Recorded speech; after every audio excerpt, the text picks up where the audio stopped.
Hey YouTube, it's Herplecticboa. Here's a video of my collection. First of all, I'd like to thank davidsfinegeckos for giving me a shout out on his channel. He's a good guy, you should all go check him out if you haven't already. Start things off, a little about me. Been keeping reptiles for about 4 years now, yeah, about that. I'm also a little bit into Taekwondo. Here's some not really trophies, but certificates and belts of mine. So far I'm about halfway through the entire thing, a little more actually. Pretty good. One thing about reptiles that I've pretty much loved most, the reason I got into a lot of it, is the whole like customizing a cage thing. Like all my cages right now are pretty like, you know, plain, but like when I first started getting into them, I had some really elaborate cages. Trying to get back into that, like for instance working on this right here. It's a fake rock, sort of a terrarium type thing. I'm gonna have a waterfall right about there, and all that's gonna be like fake rock, like just background and all that stuff.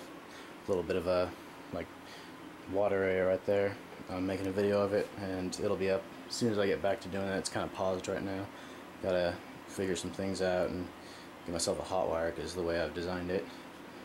Here's where I do all my electric work and you know, all that kind of stuff for, you know, building my rack systems and everything, which I have built all mine without, like, I haven't bought any from anyone. I always make my own stuff because I can't really afford all those higher end racks. This one's my biggest one. I have all my larger bows in here, or my 2 larger bows really, and this rack and that cage is run off of this Herpstat 2 that I bought. Need to get another one of these. They're really good. I recommend them to anyone. Here are my leopard gecko eggs. I got 4 of them in there right now. 2 of them are the ones in the last video I made, and the other 2 are some that they're our first batch, and I got them a little late, so they're a little messed up. I don't think they're gonna make it, but I'm hoping they will. I feed I water all my animals with spring water. I know a lot of you probably buy like that, like water purifying sort of stuff. I don't really do that. It just doesn't seem very trustworthy to me, so I just play it safe and buy a gallon of water for $1. It's not that hard. But moving on to my reptiles. Here are my leopard geckos. There's the female, you've seen her before, and here's the male that bred her. As far as I know, they're both normals, nothing special about them. Bought them at Petco a little while ago, about a year. Yeah, I say a little while, but it was a year. This is a hide I actually made for them. Turned out really nice, and it's been in there ever since I got them. Check out lizardlandscapes.com or just check out his YouTube channel. Learn how to build these things. They're really cool, and I think you'll probably find them a lot of fun to make. And moving on to my snakes. This cage, I have my male ghost head albino boa constrictor. He's hanging out on his hotspot right now. It's my hotspot right now. Yeah, he's about a year old. He's a 2011. Yeah. I'm planning on putting him with. Burn up for a second. Planning on putting him with this little girl. 2010 Call albino het ferranery, 100%. They're both 100% by the way. She should be ready to go a year or 2 from now, depending on how big she gets. I'm not going to breed her unless she's absolutely perfect size. I don't want to risk anything with her. Okay. And lastly, we got my normal PCI in shed, of course. He's a male.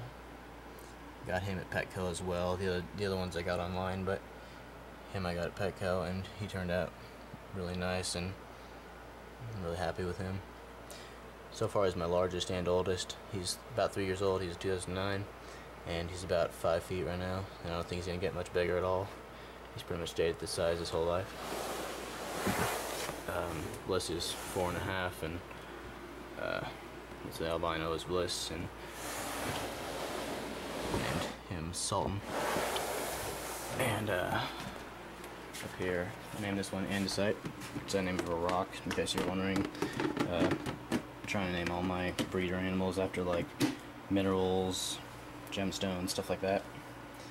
And he's about three, maybe 3.5 feet right now. I haven't measured him in a while. And yeah, I do keep all my boas in my room, and I make sure the temperature is always constant, about 80 degrees or so. There's your proof on the temp gun. Yeah, I've pretty much gotten used to that temperature, so yeah, it doesn't even bother me anymore, and it's perfect for them, so it all works out. Well, anyways, I'm gonna take them all outside, get you a little better look at them, because, you know, inside just doesn't quite get their colors right. So here they are outside.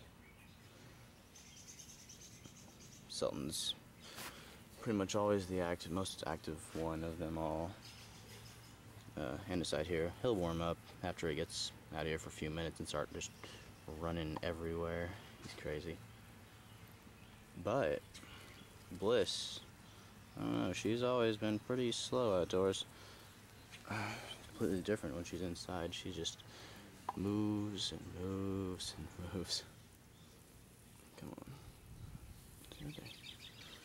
Yeah, there goes Sultan. Come on back. And they're pretty hard to control outdoors, but I like to bring them out here, let them get some sunshine and some time to move around. Much better than being cooped up in their cages all day. Alright. Where are you going? There's a nice face shot.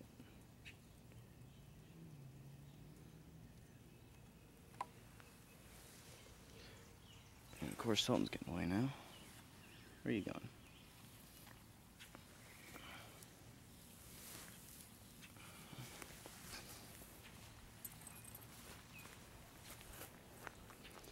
Yep, they're getting pretty spread out now. I better get back inside before I start losing control of them.